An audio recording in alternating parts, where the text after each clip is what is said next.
प्रिय विद्यार्थियों, आज हम BA अंतिम वर्ष इतिहास के प्रथम प्रश्न पत्र आधुनिक भारत का इतिहास के अंतर्गत अंग्रेजों के आगमन के समय भारत की आर्थिक स्थिति के विषय में चर्चा करेंगे। आज के वीडियो में हम कृषि व उद्योगों के विषय में चर्चा करेंगे। जहां एक और यूरोपीय इतिहासकारों ने यह सिद्ध करने का प्रयास किया है कि यूरोपीय जातियों ने भारतीयों को सभ्य बनाने के लिए भारत में प्रवेश किया, वहीं दूसरी ओर आधुनिक भारतीय इतिहासकारों ने यह सिद्ध किया है कि अंग्रेजों के भारत के आगमन के समय भारत की आर्थिक स्थिति बहुत अच्छी थी और अंग्रेजों की शोषणकारी नीतियों ने भारत की आर्थिक स्थिति को पतन के गर्त में पहुंचा दिया। ये दोनों ही बातें पूर्णतः सही नहीं हैं।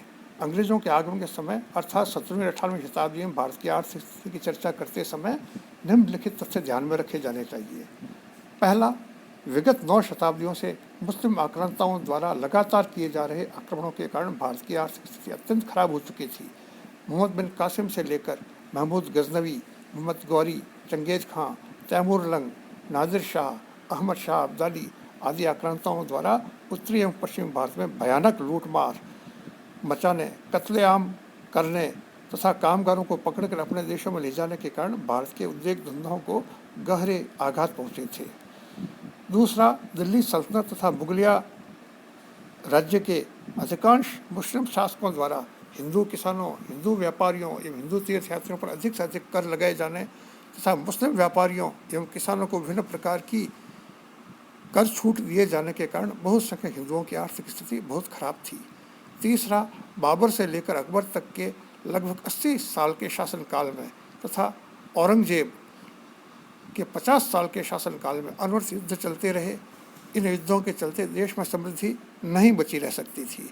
जहाँ जहाँ मुगल सेनाओं का पड़ाव रहा उस अथवा जिन राज्यों पर उनके आक्रमण हुए वहाँ वहाँ की खेतियाँ उजड़ गईं, उद्योग धंधे ठप हो गए तथा लोग अपने घरों को छोड़कर दर दर भटकने पर विवश हो गए। इन कारणों से भारतीय अर्थव्यवस्था बुरी तरह चरमरा गई थी। चौथा, किसानों तथा उनके व्यापार परिवारों के द्वारा हाड़ तोड़ मेहनत करके जो अनाज उगाया जाता था उसे बादशाहों, नवाबों, राजाओं तथा जागीरदारों के आदमियों द्वारा कर के रूप में वसूल लिया जाता था। यह वसूली एक प्रकार की लूट के रूप में होती थी। भू राजस्व एवं कर चुकाने के बाद किसानों तथा उनके परिवारों के पास पेट भरने के लिए पर्याप्त अनाज तक नहीं बचता था। पांचवा, केंद्रीय मुगल शासन की अराजकता, प्रांतीय मुस्लिम शासकों की कट्टरता, लगातार हो रहे अफगानी आक्रमण, मराठों की लूट खसोट, व्यापारिक चुंगी, स्थानीय करों की अधिकता तथा हिंदुओं के साथ धार्मिक भेदभाव के उपरांत भी खेती तथा कुटीर धंधे इसलिए चल रहे थे और लोग केवल इसलिए जीवित थे कि जनसाधारण में पूरा परिवार साल के प्रत्येक दिन और दिन के अधिकांश समय में किसी न किसी काम में लगा रहता था। छठा, चारों ओर मची लूटमार के कारण बादशाहों, सूबेदारों, राजाओं एवं जागीरदारों के पास धन की आवक लगी रहती थी तथा जनसाधारण दिन पर दिन निर्धन होता जा रहा था। भू स्वामित्व व्यवस्था कैसी थी, इस विषय में यह जानकारी मिलती है कि अंग्रेजों के आगमन के समय भारत में सिद्धांततः शासक समस्त भूमि का स्वामी था, परंतु व्यवहारिक रूप में भूमि पर काश्त करने वाले जब तक भूमि कर लगान देते रहते थे तब तक वे ही भूमि के मालिक बने रहते थे।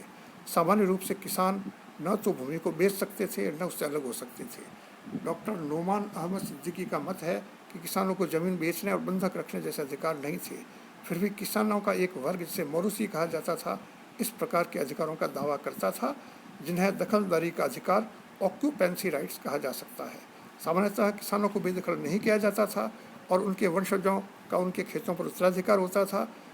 कुछ किसान ऐसे भी थे जो जमींदारों की अनुमति से खेत जोतते थे, उन्हें जमींदार अपनी इच्छा से कभी भी बेदखल कर सकता था। वस्तुतः कृषकों का वर्गीकरण कई स्तरों एवं श्रेणियों में हो सकता था। भूमि की श्रेणियां और किस्म इस प्रकार बताए गए हैं। कृषि भूमि को 2 श्रेणियों में विभाजित किया गया था, खालसा भूमि और गैर खालसा भूमि, यानी जागीर और सांसण की भूमि। मुगलों के शासनकाल में जागीरदार अर्ध स्वतंत्र शासक थे। बादशाह उनके आंतरिक शासन में सामान्यतः हस्तक्षेप नहीं करता था। खालसा भूमि बादशाह के नियंत्रण में होती थी और माल गुजारी निश्चित करने के लिए भूमि को पोलज, परती, चाचल एवं मंजर में बांटा गया था। यह वर्गीकरण भूमि को जोतने पर आधारित था। पोलज वह भूमि थी जिसे प्रत्येक वर्ष जोता जाता था। परती भूमि कुछ वर्ष के लिए बिना जोते छोड़ दी जाती थी। चाचर भूमि 3-4 साल के लिए बिना जोते हुए छोड़ दी जाती थी। बंजर भूमि वह थी जिस पर 5 साल से अधिक समय तक कोई उपज नहीं होती थी। प्रथम 2 प्रकार की भूमियाँ पोलज तथा प्रति को 3 श्रेणियों में विभाजित किया गया, अच्छी, मध्यम और खराब। इन तीनों श्रेणियों की प्रति बीघा औसत उपज को पोलज तथा प्रति के प्रति बीघा की सामान्य उपज मान लिया गया। इन दोनों श्रेणियों की भूमि में विशेष अंतर नहीं था, क्योंकि जिस वर्ष भी प्रति भूमि पर खेती की जाती थी उसकी उपज पोलज के समान ही हुआ करती थी। चाचर भूमि में जब पहले साल खेती होती थी तो निश्चित दर का 2/5 यानी 40% कर लिया जाता था और 5 साल खेती होने के पश्चात उस पर सामान्य दर से मालगुजारी ली जाती थी। बंजर भूमि पर भी 5 साल के बाद पूरी दर से मालगुजारी ली जाती थी। कृषि का तरीका और फसलें अंग्रेजों के भारत में आने के समय पुराने ढंग से खेती की जाती थी। कृषि कार्यों में हल, खुरपी, पटेला, हसिया, बैलों की जोड़ी काम में लाए जाते थे। अधिकांशतः खेती वर्षा पर निर्भर थी। सिंचाई के लिए बहुत कम नहरें उपलब्ध थीं। वर्षा के अभाव में प्रजा संतप्त हो जाती थी। किसानों का जीवन कष्टमय तथा मंथर गति से चलने वाला था। ग्रामवासियों की आवश्यकताएं गाँव में ही पूर्ण होती थीं। प्रत्येक व्यक्ति अपना नियत कार्य करता था। किसान खेत जोतता, बोता तथा काटता था। उस समय की मुख्य फसलों में गेहूँ, बाजरा, मक्का, चावल, कपास, मटर, तिलहन, गन्ना आदि थे। फलों में आम, अंगूर, अनार, केले, खरबूजा, अंजीर, नींबू, खिरनी, जामुन आदि होते थे। औषधीय फसलों में जड़ी बूटियाँ, मसाले और सुगंधित काष्ठ उत्पन्न होते थे। अनाज भंडारण का सामान्य तरीका गड्ढों या खत्तियों में रखने का था, जिससे अनाज लंबे समय तक सुरक्षित रखा जा सकता था। अंग्रेजों के आगमन के समय भारत में किसानों की स्थिति अच्छी नहीं थी। राजनीतिक अस्थिरता, मराठों द्वारा की जाने वाली लूटपाट, चौथ तथा स्वदेशमुखी की वसूली तथा केंद्रीय नेतृत्व की कमजोरी के कारण स्थानीय शासक किसानों से बलपूर्वक कर वसूल करते थे।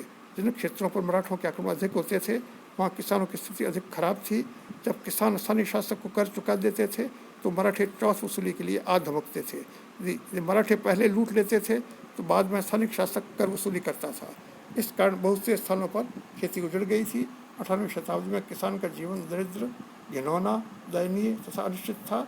बहुत से किसान बर्बाद होकर डाकू बन जाते थे, जो बड़े बड़े दल बनाकर प्रजा को लूटते फिरते थे। शिल्प तथा उद्योगों के अंतर्गत भारत के गांवों, कस्बों तथा शहरों में काम करने वाले शिल्पी तथा उद्यमी अपने पुराने जातिगत एवं परंपरागत कार्य करते थे। उनके औजार भी बहुत पुराने ढंग के थे। देश में बड़े पैमाने पर किसी उद्योग का विकास नहीं हुआ था। अधिकांश उद्योग स्थानीय रूप में थे, जो पिता से पुत्र को पीढ़ी दर पीढ़ी हस्तांतरित किए जाते थे। देश के कई शहर और क्षेत्र अपने विशिष्ट और श्रेष्ठ उत्पादों के लिए प्रसिद्ध हो गए थे। कई शाही कारखाने भी थे जो फारस देश के ढंग के अनुसार मुस्लिम शासकों द्वारा स्थापित किए गए थे।